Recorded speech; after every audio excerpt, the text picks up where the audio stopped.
What's up, everyone? I'm Joe Pomp, and this is the Joe Pomp Show. I want to talk about Stephen Curry today. He recently signed a new long-term contract extension with Under Armour, his footwear and apparel partner for the last decade. Now, it includes annual base pay, stock compensation, royalties, and incentives that could be worth more than $500 million over the next couple of decades. The details of this deal are fascinating, so I want to run through them today.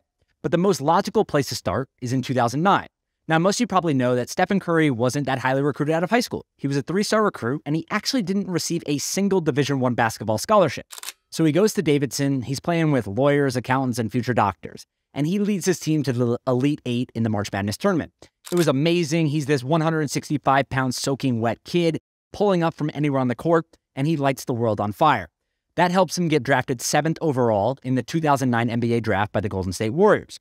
And there's one important caveat to this to understand before we get into the details. In the NBA, there's 3 types of shoe deals. Number 1 is a signature shoe deal. This is reserved for the best players in the NBA. LeBron James, Kevin Durant, etc. There's 22 of these in the NBA today. You get paid anywhere between like $3 million a year to $15 to $20 million a year, maybe even more if you're someone like LeBron James. You get exclusive shoes, you show up for promotional activities, you're in the commercials for Nike, etc. 22 of those in the NBA. Level 2 is a cash deal. You get paid anywhere between $250,000 to $3 million a year, and you get paid to wear a brand shoes. So that's about 20% of the NBA. Those are guys that are good, but not good enough for signature deals. Bradley Beal, DeMar DeRozan, etc. Tier 3 is a merchandise deal. Essentially what you get there, that's like 75% of the NBA. You get like $25,000 to $50,000 to spend on merchandise from the brand. So Nike will give you what amounts to a ridiculously large gift card, and you wear their shoes, you wear their clothes, whatever it is. That's the 3 tiers: signature, cash, and merchandise. When Steph Curry signed with the Golden State Warriors as the 7th overall pick in the 2009 NBA draft, he got a cash deal. He was probably being paid around $1 million or maybe less to wear Nike shoes and Nike clothing. This deal lasted for 4 years, and Stephen Curry had a unique, we'll call it, or a rocky start to his career. He made more three-pointers than any NBA rookie in history. He had 40-something points his last game, his rookie season, and everyone thought he was great. And then the injuries hit. He's this small guy. They thought he was too brittle. He had multiple ankle surgeries, and he missed a bunch of games one year. I think he only played 25 or 26 games during the lockout season. So people were concerned. But Golden State bet on him. They took a gamble. They signed him to a new $44 million deal that offseason, and the gamble paid off. He played in 78 games, started 78 games the following year, averaged 23 points a game, was 7th in the NBA that year in scoring. Things went really well. So then he goes to that offseason, the summer of 2013, and he has a meeting with Nike. Nike comes in and is pitching him on a renewal to the contract, which you would assume would go well because he's one of the best young players in the NBA. He broke his own NBA three-point record that season, and he was lighting it up. But Nike did not place a priority on him, as the story goes. Nike showed up, and it was the B team, essentially, that came to meet with him, not the highest-level executives. They pronounced his name wrong. They called him Stefan instead of Stephen, and they didn't correct it. And then they also used slides in the PowerPoint presentation that said Kevin Durant's name on them. They were basically repurposed slides from a presentation that they had already used on Durant.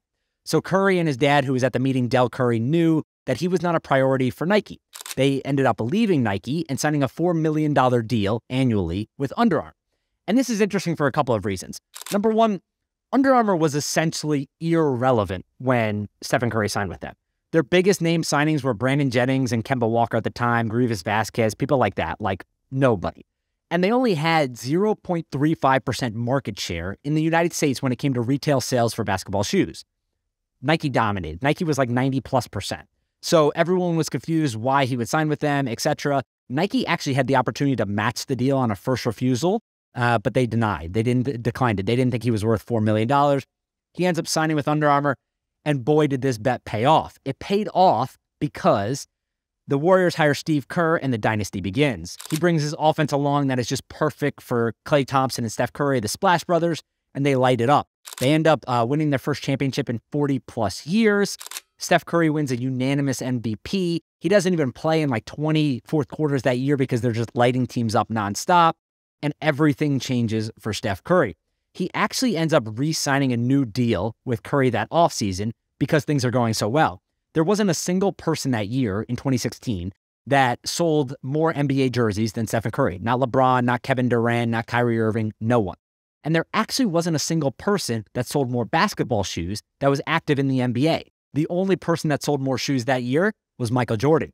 Steph Curry did $156 million in sales in 3 months during the launch of his Curry One shoe. There was an analyst, I think his name was Jay Soul from Morgan Stanley, who actually said that Steph Curry was so important to Under Armour that he could be worth $14 billion to the brand, and it was one of the key things that he could see eventually taking down Nike if that was to happen. Now, he didn't say that was highly likely, but he said Stephen Curry is that good. So Under Armour re-signs him, 9 years, $215 million, a huge, huge, huge deal. Obviously a big upgrade from what he was getting before. But if you guys have seen Air, the movie about Nike and Michael Jordan, or know anything about the story in general, Michael Jordan took a struggling Nike business that didn't really have a footing in the basketball business either, and they were actually firing employees, the stock was down a ton, et cetera, et cetera. And he transformed that business. He did massive amounts of sales, made them popular overnight. He took them into another stratosphere. Steph Curry hasn't been able to do that for Under Armour, despite being one of the most popular players in the NBA over the last decade. Now, to be fair, this isn't really Steph Curry's fault. A lot of shit has gone wrong at Under Armour. For example, Under Armour has routinely mismanaged inventory, both with Steph Curry stuff, but their whole line. There's stuff that is constantly discounted, and even their regular price stuff is cheaper than Nike. It's a disaster from an inventory standpoint. Then there's been allegations from shareholders about inflated sales prices. They had to pay a $9 million fine to the SEC for a bunch of different things. There was allegations, and they came under fire, their corporate culture, for allowing employees to use credit cards at strip clubs. And they have lagged significantly behind their competitors. So I was looking up the market cap numbers before I started making this video. Nike trades at a $190 billion market cap. Adidas is at $32 billion. Puma's at $10 billion. And Under Armour is at $4 billion. Furthermore, Under Armour stock has plummeted 44% over the past 5 years. It now sits 83% below its all-time high of $53 in 2015, and it significantly lags the performance of other companies like Nike, Adidas, and Puma. So add in the fact that in 2018, Stephen Curry was just not happy. All of those things that I just mentioned, but the New York Times also claims that he wasn't happy with Kevin Plank for his relationship with Donald Trump. He wasn't happy with the inventory stuff going on. And they also weren't happy with him because they didn't feel like he was maximizing their brand. He wasn't wearing the clothes to game days and all that kind of stuff. So what do? They try to incentivize him to stay. He was literally thinking about leaving, they claim. So they launched the Curry brand. And the easiest way to think about the Curry brand is that it's an extension of the Under Armour brand. It's like the Jordan brand inside of Nike. It's his own logo. He can sign athletes. He can build his own brand. They're selling golf clothes. They're selling shoes. They're selling other merchandise. And it has his logo on it rather than the Under Armour logo. So they actually go and they hire someone from the Jordan brand to run this full time. And they've been trying to build it out over the last few years. It hasn't been a smashing success. It's been okay. But it's not nearly as recognizable. It's hard to do this, especially with a company that's only doing a couple $1 billion in annual revenue. For context, Jordan does $5 billion in annual sales himself. So his business is just as big as Under Armour in totality. And what do they do now? This has been going on. Now they name Steph Curry the president of the Curry brand. They sign him to what could amount to a lifetime extension with the company if all the revenue targets are hit. It could pay anywhere between $500 million and $1 billion, depending on how well the brand goes from a sales standpoint with royalties and comp from a stock perspective and all of that. The real takeaway from a lot of this in my mind is that Under Armour dropped the ball tremendously on this. If you really think about it, they had Tom Brady, Cam Newton, Steph Curry, Jordan Spieth, and a bunch of other people at the height of their careers, right? Jordan Spieth was freaking killing it when he signed with them. Cam Newton was on top of the world. Tom Brady was doing his Super Bowl stuff, obviously. Steph Curry was doing the same stuff. Under Armour was not able to capitalize on these impressive signings. They had horrible management. They have fired numerous CEOs. It'll be interesting to see if Steph Curry can change any of this. Obviously, he's with them for the long haul now. We'll see. He's 35 years old. He's going to be retiring probably in a few years, maybe 5 years, something like that, if he plays till he's 40. It is highly unlikely they get anywhere near the Jordan brand. That's an anomaly in my mind. That just doesn't happen. But we'll see. My bet is that it improves a little bit, but I don't think that Under Armour is the right company. But when you really think about it, what other choice did he have? He's not going to go get the Curry brand at Nike. He's not going to go get it from Adidas or any of these other businesses. his best chance of building this out into a legitimate company for himself and earning hundreds of millions of dollars is at Under Armour.